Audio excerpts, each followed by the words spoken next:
Hello. The Warhammer world has had many weird and wonderful releases over the years, and I've tried to document some of those in my Instagram, TikTok, and YouTube Shorts feeds with 60-second histories. If you've not seen those short, bite-sized explorations of Games Workshop history, then don't worry, because this is an anthology of 10 such shorts, all about the history of Warhammer Fantasy. This is the Skeleton Horde box set, the first plastic unit box released by Citadel Miniatures way back in 1986.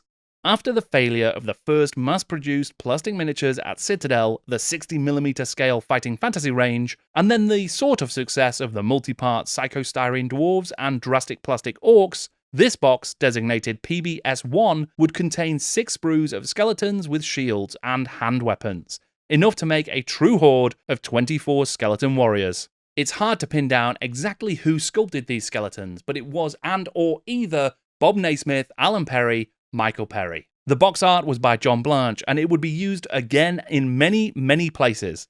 The Skeleton Warrior sprue would itself be reused in the later Skeleton Army box, alongside chariots and horsemen. This box is a classic, and still unbeatably undead 37 years later.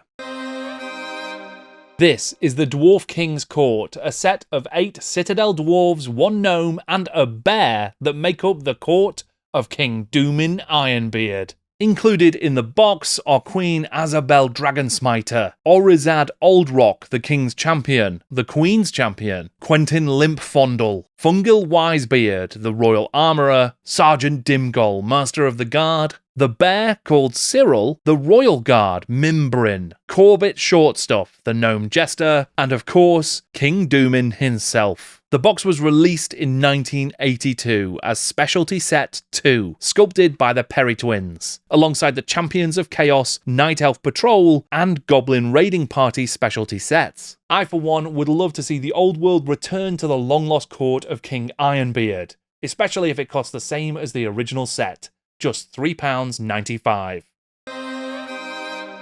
This is Le Chevalier Ermite de Malmont, a limited edition miniature released for Games Day France in 1997. Sculpted by Gary Morley, this Bretonnian knight was limited to around 800 castings, and rules and background were released to allow gamers to field the Chevalier in games of 5th edition Warhammer Fantasy Battle. The Hermit Knight of Malmont is the legendary anonymous defender of a Grail chapel in the rocky hills of Malmont. Sustained by donations of cheese, fruits, meats, and dragonblood wines from the local populace, the knight keeps the land safe by slaying the mountain orcs, goblins, and dragons, using his enchanted two-handed Sword of Virtue. In-game, the fully equipped Hermit Knight costs 245 points, but could theoretically dish out multiple Strength 10 attacks each turn. Le Chevalier was not the only exclusive miniature released for a Games Day, but there's no doubt that he was the most virtuous. This is Terror of the Lichmaster, the second campaign supplement released for Warhammer Fantasy in 1986. Written by Rick Priestley and Dave Andrews, and featuring 3 linked scenarios, this box would introduce some of the longest-serving characters in Warhammer history, with Heinrich Kemmler, the eponymous Lichmaster, and the undead Chaos Warrior Krell both debuting in its pages. A range of character models were produced so you could replace the card cutouts found in the box. The box includes several card buildings, hence its subtitle Arcane Architecture Village Pack 2. The events of this story would be revisited in a Warhammer Fantasy roleplay supplement called Lichmaster. The manual and original box cover were by Gary Chalk, but the set was also printed with an altogether darker vibe due to Ian Miller's alternative cover. Priestley and Jez Goodwin wrote a sequel, Vengeance of the Lichmaster, published in the Spring '86 Citadel Journal. That scenario debuted some long-lasting villains of its own, the Skaven. This is Tom Meyer's Zombie Dragon, the first in a series of dragon-boxed sets. Released in 1986, the dragon was a multi-part metal miniature by sculptor Tom Meyer. Meyer was actually one of the founding partners of Ral Partha, a US miniatures company that predates Citadel, which also released this same undead dragon in the States. Citadel licensed several other Tom Meyer miniatures for UK distribution as well, including his range of fantasy elves. There were 7 dragons in the drag box set range, including a blue, green, and great fire dragon. In time, there'd be more undead dragons from Citadel, perhaps most famously Trish Carden's 1994 model, ridden by a Gary Morley sculpted White Lord. The stunning box for the Tom Meyer zombie dragon was illustrated by John Blanche, and you can actually still buy castings of Tom Meyer's zombie dragon, without this gorgeous box, direct from Ral Partha. After all, you can't keep a dead dragon down.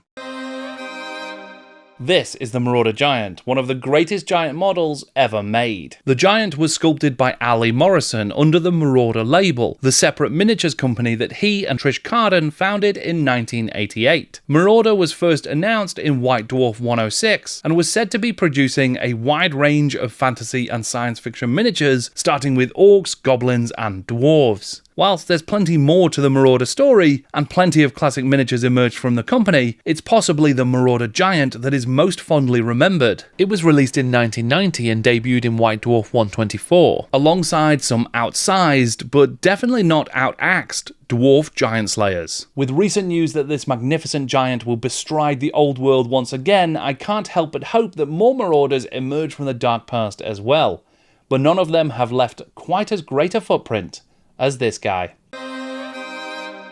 This is Mighty Empires, a 1990 board game and campaign system for Warhammer Fantasy. Players control fledgling nations and fight over resources across the Warhammer world. The game was designed to allow players two ways to play, either as a one-off tabletop board game where combat is worked out through dice rolls and tables, or as a way of linking your Warhammer Fantasy battles. The board is made up of hex tiles illustrated by Kev Walker of 2000 AD fame, each tile depicting key resources and other geographical features, and the aim is to build strong fortresses, great cities, and indestructible armies. Designed by Nigel Stillman and Rick Priestley under the working title Empires, the game actually originated from the Citadel Design Studio's campaign of Warhammer. It would be revived in the 2000s with 3D plastic tiles for use in both Warhammer and 40k. And if you want to hear even more about this classic game, check out the history of Mighty Empires on my YouTube channel, Joylin Sorcery.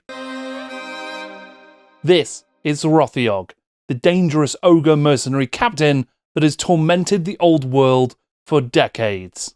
Jez Goodwin sculpted a range of giant ogres in 1985. They were called giant, presumably because the previous ogre miniatures had been a bit more regular sized. It wasn't until 1986, though, with the second wave, that we would meet the ogre captain, Rothiog. Rothiog is one of the most dangerous mercenary captains and the owner of the sacred ogre Bellyguard, thanks to winning an eating contest against his rivals. Rothiog appears in loads of classic art, including this great John Blanche piece. This inspiring work by Blanche has sometimes been called Rothiog's Tower, presumably depicting the great base of this infamous brute.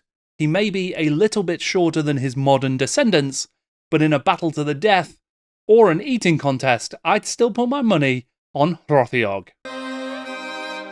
This is the rulebook from the Warhammer Quest expansion, Lair of the Orc Lord. Released in 1995 as the first of two scenario packs for the game, Lair of the Orc Lord allowed players to take on themed quests focused on the Greenskin Menace. It included new board sections, new cards for treasure and encounter decks, and new miniatures sculpted by Gary Morley, like the infamous Scabnose the Shaman or the cantankerous lantern-stealing snotling Bog Off. The expansion was written by Dean Bass and Warhammer Quest creator Andy Jones, and in its scenario book it included a complete multi-level adventure that required a game master and would test players to their limits as they faced the doom of Grishnak. Component art was by Richard Wright and Dave Gallagher, the latter of whom also composed the unforgettable cover. Whilst Gorgut the Orc Lord and his Bigguns bodyguards would put up a mighty fight, the real thing you wanted to avoid was Growler the Squighound.